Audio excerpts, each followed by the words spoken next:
شیشه گری هستش که آدمایی که کار میکنن و شیشه های مختلفی که شما تو خونه هاتون استفاده میکنین اینجا درست میکنن توی این کوره های شیشه گری. بچه آدم برفی اینجا هم گرمشه، پس شیشه گری هم نمیتونه انجام بده. جاهایی که کوره باشه و گرم باشه گرمش میکنه.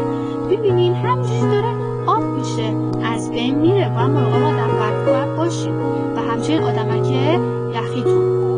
بچه بعضی از باباها، حالا شما انواع باباهاتون انواع شغل مختلف دارن. خب یکی باباش مثلا نجاره، یکی باباش کارخونه داره، یکی باباش مثلا توی نونوایی کار میکنه، یکی باباش آشپزه، یه عالم شغله. خب شغلای باباهاتون رو بپرسین یا اگه میدونین فکر کنین ببینین باباهاتون شغلشون با گرما در ارتباط هست. مثلا یکی باباش آهنگر، اینها آهنگر باید آهنو داغ کنه تا بتونه اون آهنو بکوبه روش شکلش بده.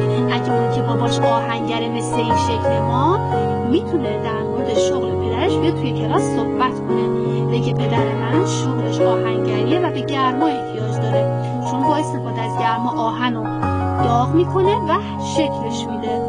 حالا شغلای دیگه هم هستش مثل آشپزی و اینا که باباهایی که باش در ارتباطن، تازه باباهایی که آتش نشان هستن هم چون همش دارن آتیشو خاموش میکنن با گرما در ارتباطن، اونا هم میتونن بگن در مورد شغل پدرشون.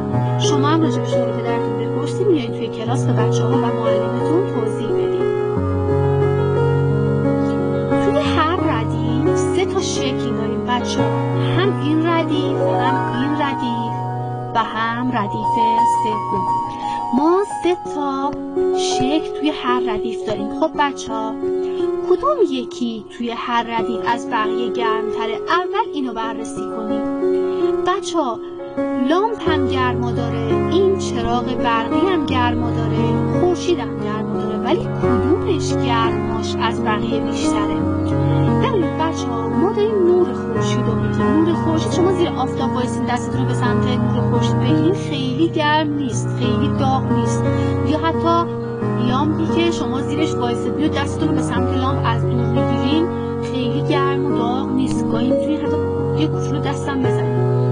ولی بچه‌ها چراغ برقی وقتی دستتو به سمتش میبری از گرما و حرارت زیادش دستتو میکشی عقب.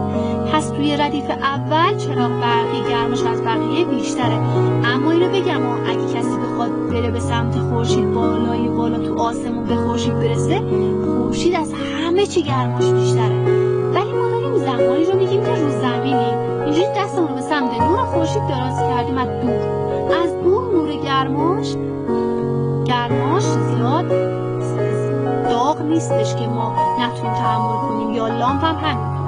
ولی چراغ برقی نزدیکش که بشی گرمه و اون انتخاب کنیم. و اما به این ردیف بعدی، اتوبی که توی برق، شوفاژی که روشنه و چایی که داغه و تازه ریخته شده، به نظر شما کدوم حرارتش بیشتره؟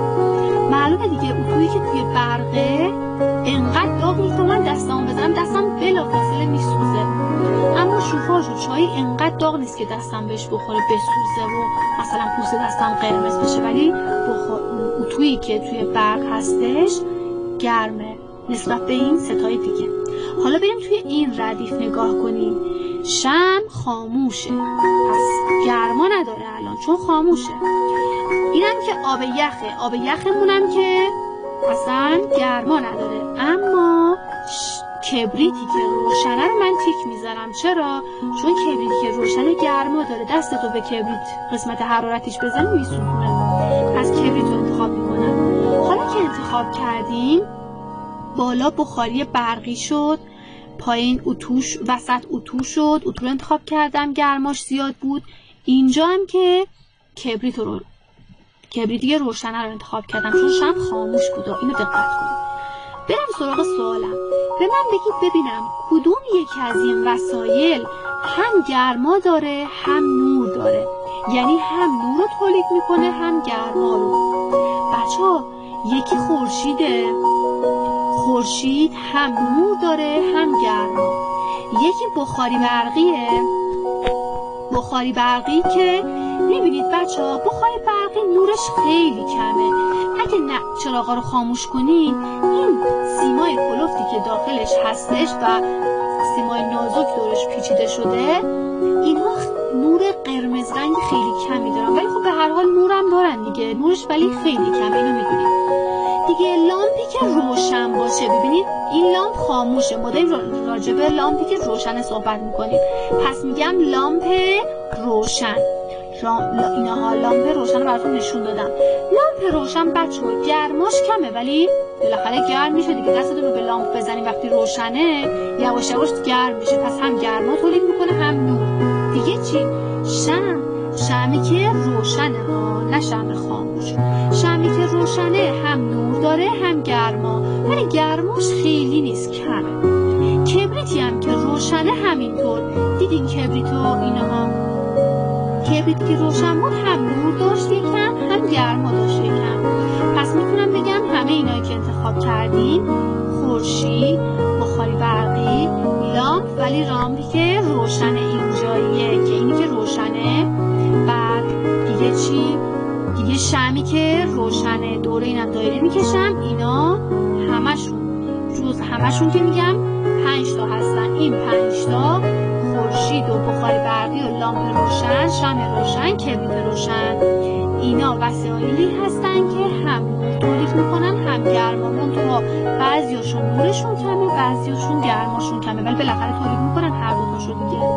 اما اتو فقط گرما داره، شوفاژ فقط گرما داره، چایی فقط گرما داره، آبی هم که اصلا کلا گرم نیست. دو وسیله که فقط گرما دارن نام ببریم. اگه دقت کرده باشیم به توضیحات من الان باید بگیم باریکلا. مثلا بخاری فقط گرما داره، اتو فقط گرما داره، سماور فقط گرما داره، پلوپاز هم همینطور. هم اضافی گفتم که بدونید.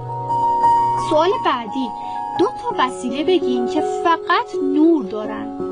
خب 2 تا وسیله مثل تلویزیون و ماه، این 2 تا فقط نور دارن، هیچ گرمایی ندارن، فقط نور.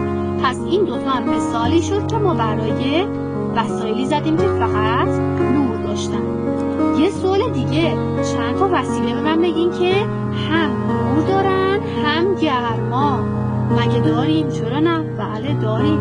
مثلا شمع، آتیش، اینا هم گرما دارن هم نور دارن، و همچنین خورشید. این 3 تا هم نور هم گرما رو تولید میکنن. خب فکر میکنم تا اینجا خیلی چیزا رو راجع به گرما و سرما و نور و این وسایلی که درباره اینها صحبت کردیم دونستین. الان دیگه از این بعد هر وسیله رو شما نگاه میکنید میتونید تشخیص بدید که گرما داره، نور داره یا هر دوتا رو داره.